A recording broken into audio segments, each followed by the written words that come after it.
Today I will show you the ultimate guide for getting the arm triangle.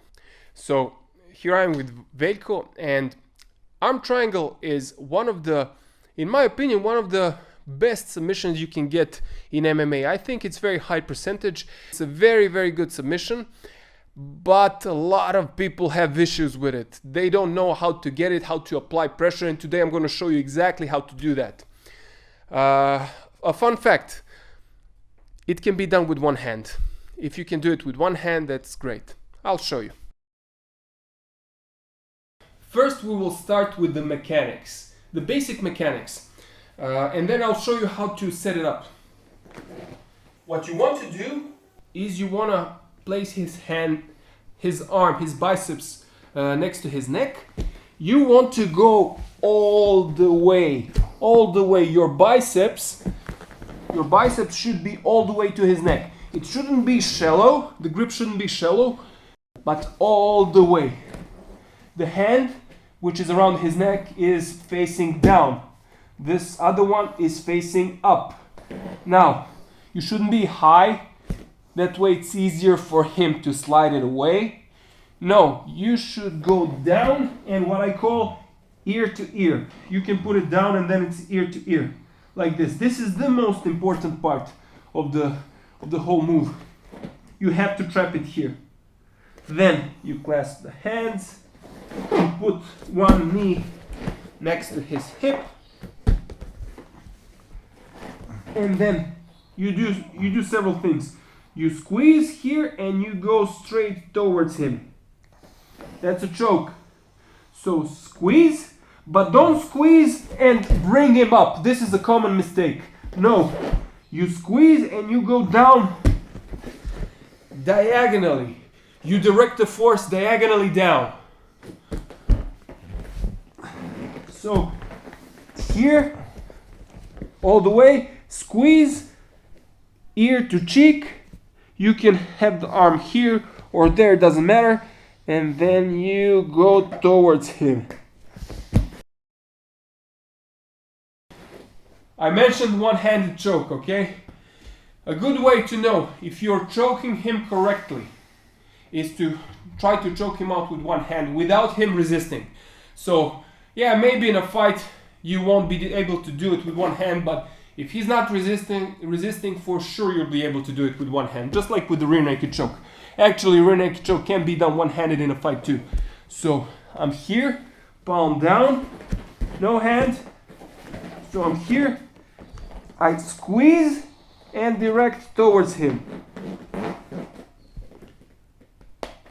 Exactly. Be patient, it doesn't always work immediately, but you have to apply pressure and he will tap it eventually.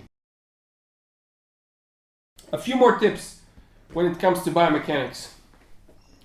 You want to put your shoulder all the way down and start going towards his neck.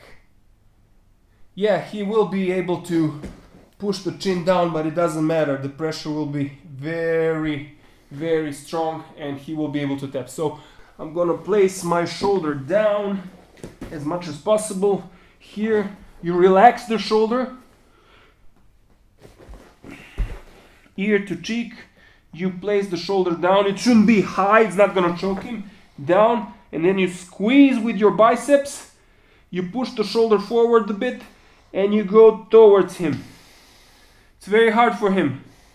I'm not even using like 5% of my strength, but if you get it right, it's very, very hard for him. Now, how do you catch it? Well, several ways. I like to call this the opportunistic approach. So oftentimes, when I get a double leg, that's one common way of getting this choke, is I use a double leg on him. Imagine we started in the stand-up.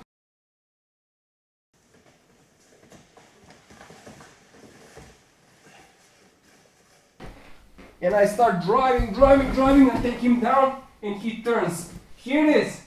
I just have to get my hand there and the most important part, connect here.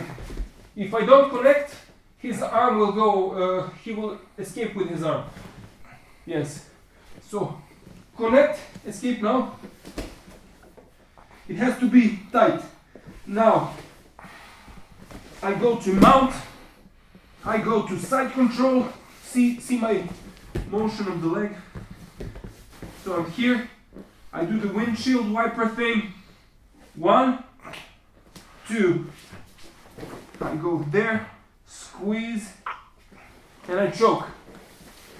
So anytime you have a situation where he leaves his arm where he's not supposed to leave it, go back, you can choke him out. Another way is when you're in side control and he starts to bridge but his arm slips. Okay, this happens. Do not think about it. Just connect your head to his head. Again, this is the most important part of the move. This move to mount. You can actually finish from the mount. It's better if you go and finish from here, but you can actually finish from mount. He postures. He prevents me from coming closer and controlling him. So what do? I put a little pressure with my throat, not too much, a little bit. And when I put pressure, the next move will be that I'm going to retract my head. Retract my head, push the arm, and I'm going to get my ear next to his ear and trap his arm. This is important. I need to trap his arm. We're here, he's putting pressure. I have trapped his arm. My biceps must touch him. This isn't good enough. Must be all the way up to here. I go up with my head, push the hand, and go ear to ear, trapping him. Pressure here is very, very important. I clasp my hands here. Now I do the elbow post thing and go to mount. As soon as I go to mount, I switch sides, put my knee next to his hip, and I choke him out. You can also finish from half guard. It's not as strong, but you can still finish it. So even without passing, you can finish, but I always suggest that you start escaping the half guard. You start climbing up, and then you go to side control. Here's another setup from back mount. One of the usual ways of him defending the back mount is by shrimping away towards the choking arm. So, choking arm, underhook arm, he's gonna go towards this arm and shrimp away. So let's demonstrate first. So he goes there, she shrimps, and escapes. Okay, so what do we do here? One of the things you can do is actually you can go to mount. So when he slips, starts to shrimp, you can go to mount or half guard and retain top position. Actually I was on bottom, but I had a dominant position. So retain a dominant position. But we have another thing that we can do, which is the arm triangle. You're not going to choke him here. He's pulling on this arm. What we're going to do is we're going to move the connection, which is this. We're going to move it all the way here, gradually. So he starts escaping. I try to stop him, but wait. Now, first things first, I need to stay tight here. Not too tight, I don't want to squeeze him a lot, but I want to start to move. Let this go. I want to start to move the connection, my hand connection, up towards his neck. So he starts, hold it. So he starts to defend, and I wait, and I move the connection. See how I posted on my elbow here?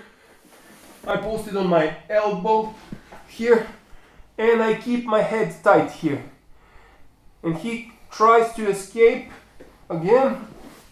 And I keep my head tight and move this here, and I can choke him out here in half guard or just move there and finish the choke.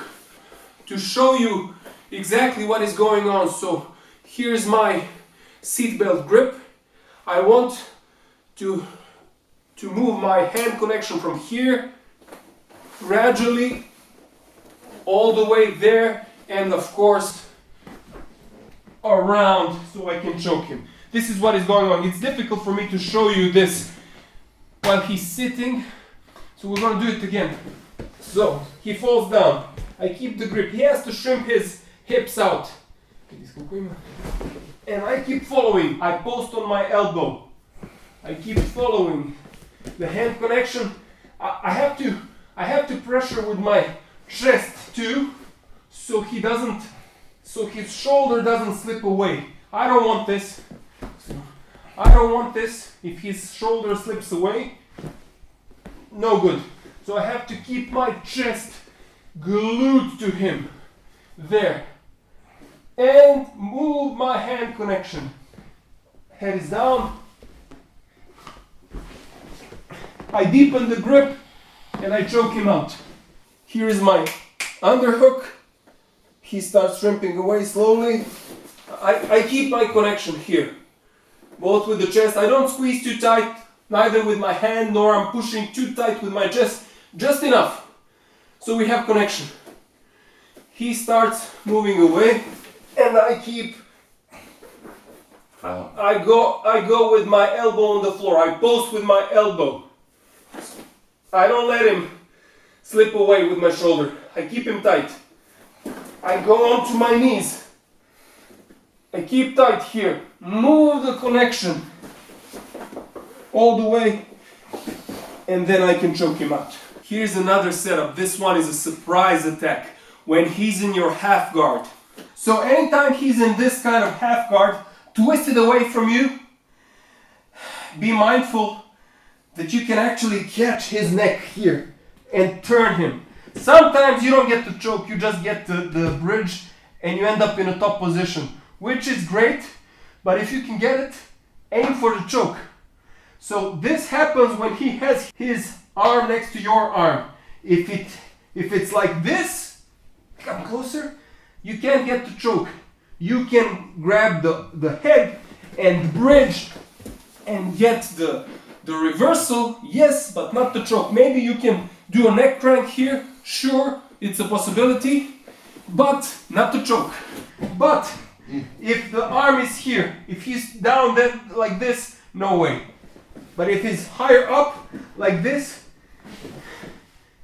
aim to catch the head as close as possible. Because if you catch it like this, he's gonna know. He's gonna remove the arm. Yeah, no good. So when he leaves the arm like this, go close and catch. You don't have a lot of time because he's gonna start removing the arm. So you take your feet, you put them close to your butt, and bridge and keep the head down.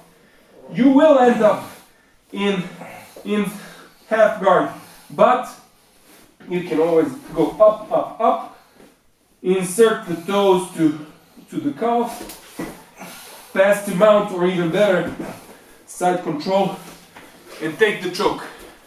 So this is a very good way of setting this up. Nobody expects it. Try it out. So the opportunistic approach. Every time he leaves his hand here, that's your cue. Connect with the head. That's the most important move. Now, the escapes. How do we escape this? So whenever you feel this is gonna happen, this is dangerous, you immediately have to take the arm away. Otherwise, I give him a chance to do this. Now I'm stuck. This is a problem. Don't do this. This is dangerous. I don't know if I told you this in the book. What's his name? Sun Tzu, The Art of War. he has a concept called the bad general, the mediocre general, and the bad general. A good general stops the attack before it even begins. So a good general would not even have this here. Okay? A good general would have his hands here or there. That's a good general. No chance of him getting the arm triangle at all. A mediocre general would perhaps recognize when he starts climbing up. That's a mediocre general.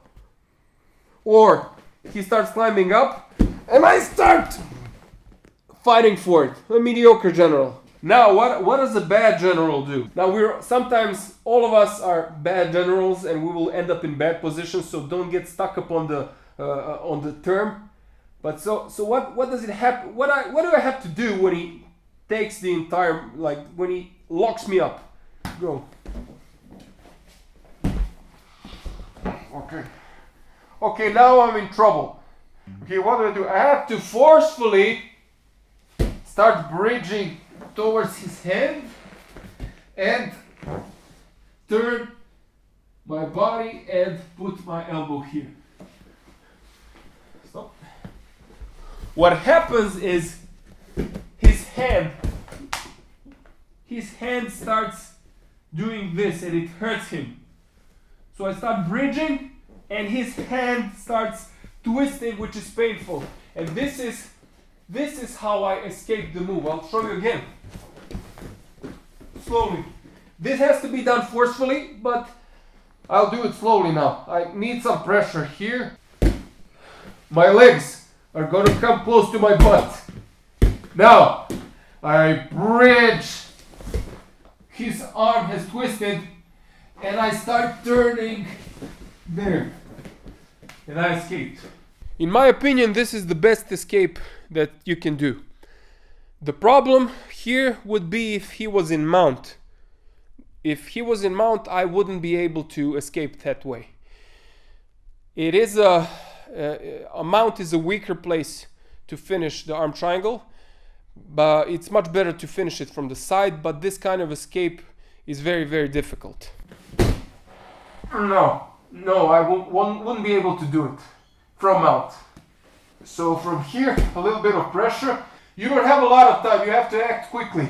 So forceful bridge and turn. Notice the unnatural position of his shoulder and his hands. He just has to let go. This is why this escape works. The thing we showed you with the bridge and the turn is great. Sometimes it can twist the opponent's arm, but sometimes if it's really tight, it's not gonna work, especially if he has a rear naked choke grip. Then it's very difficult. Then you can do what Khabib recently showed, which is this. If the bridge is not working, if his hand is not twisting, you cannot push here to the neck. Push, change the angle, and push towards the ear with the bridge. I think the best thing is to start bridging backwards first, like I showed you. So bridge backwards, push a little bit here towards the neck, but then switch towards the ear. And then escape. This is a last ditch effort though, and when it's fully sunk in, every submission is hard to get out of, but it's something you can try. And of course it's best if you can prevent the arm from being trapped in the first place. Regarding the hand position, I personally prefer palms connecting grip, like this. The choking hand is down, the supporting hand is up. You can also use what Islam Makhachev used on Charles Oliveira, the rear naked choke grip. It's really tight. Both of them are great, although I prefer this one because it's easier to get. Even if I get it shallow here, I can gradually move it all the way here. Yeah, and of course you can switch to rear naked choke grip when you're here, but I just prefer to choke him out when he's here. That was the arm triangle choke. Many people have trouble with it. If you learn to catch the arm, you're gonna finish a lot of people. When you learn the biomechanics, these are complicated for some people, but once you do it, it's a very, very tight choke, and you're going to have a lot of success with it. If you have any questions, shoot them down below in the comments. Let me know what you think. Does it work for you, this choke? And try and practice it, and let me know in the comments later if you were able to get it. My name is Mark Leichner, this is Veljko, and I will see you again very soon.